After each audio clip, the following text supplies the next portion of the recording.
ఇది రచ్చబండ. మనం ఇప్పుడు రచ్చబండ దగ్గర ఉన్నాము. చూస్తున్నారు కదా, ఇదే రచ్చబండ అన్నమాట. ఈ రచ్చబండ దగ్గరే స్వామివారిని చందా అడగటం, స్వామివారు పోలేరు నిప్పు తీసుకురా అంటారు కదా, ఆ సందర్భం అంతా జరిగింది ఈ రచ్చబండ దగ్గరే జరిగిందండి.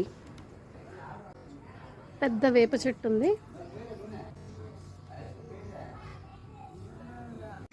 ఇక్కడ నాగరాళ్ళు ఉన్నాయి.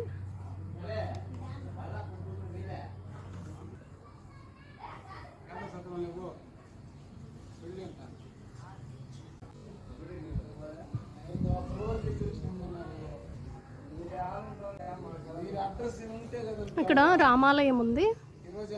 రామాలయంలో స్వామివారిని కూడా మనం దర్శనం చేసుకుందాం. రాములవారి టెంపుల్ అండి, వెనకల దర్శనం చేసుకొని వద్దాం.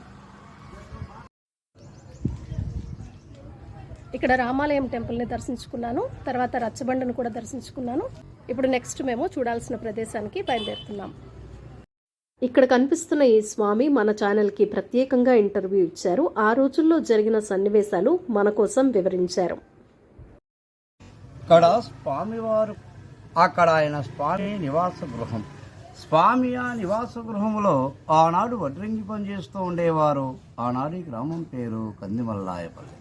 ఈ గ్రామంలో పోలేరమ్మ జాతర చేస్తూ గ్రామమంతా చందా వేస్తే స్వామిని కూడా చందా అడిగినారు గ్రామస్తులు. నేను చందా ఇవ్వలేనయ్యా, పోలేరమ్మ జాతర అంటున్నారు మీరు, జాతరకు నా చేతనైంది రథం తయారు చేయిస్తాను, ఊరేగింపు కన్నారు స్వామి. ఈ గ్రామ మున్సిపల్ కందిమల్లారెడ్డి ఈ గ్రామస్తులు ఒప్పుకోలేదట. చందా ఇవ్వాల్సిందేనని స్వామిని అడిగినారు. అప్పుడు ఇవ్వనందుకు ఆయనకు స్వామి కొన్ని ఇబ్బందులు పెట్టినారు. ఆనాటి గ్రామస్తులు బావికి నీళ్లకు రానివ్వకుండా స్వామిని జింక కొమ్ముతో ఆ నివాస గృహంలో ఉండే బావిని ఆయన స్వహస్తాలతో ఆయన త్రోకున్నారు స్వామి.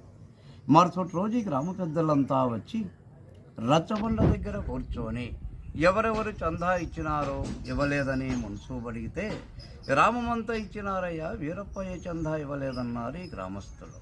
ఆనాడు స్వామిని వీరప్పయ్య, వీరంభట్లయ్య అనేవారట స్వామిని. మరి ఎందుకు కానివ్వలేదో ఆయన్ని పిలుచుకొని రన్నన్నాడంట మున్సూబు కందిమల్లారెడ్డి. అంటూనే అప్పుడు స్వామిని పిలుచుకొని వచ్చి రచ్చబండ దగ్గర కూర్చోబెట్టి, ఏమయ్యా మరి నీ చందా ఇవ్వకపోవడం కారణం? నువ్వు చందా ఇవ్వాలి, జాతర మొదలవ్వాలి, ఇవ్వకపోతే నిన్ను గ్రామము నుంచే బహిష్కరిస్తానన్నాడంట మున్సూబు కందిమల్లారెడ్డి స్వామిని. నేను ఇవ్వలేనయ్యా, రథం తయారు చేయిస్తానన్నాను, అయినా మీరు నన్ను ఇంత ఇబ్బంది పెడుతున్నారు.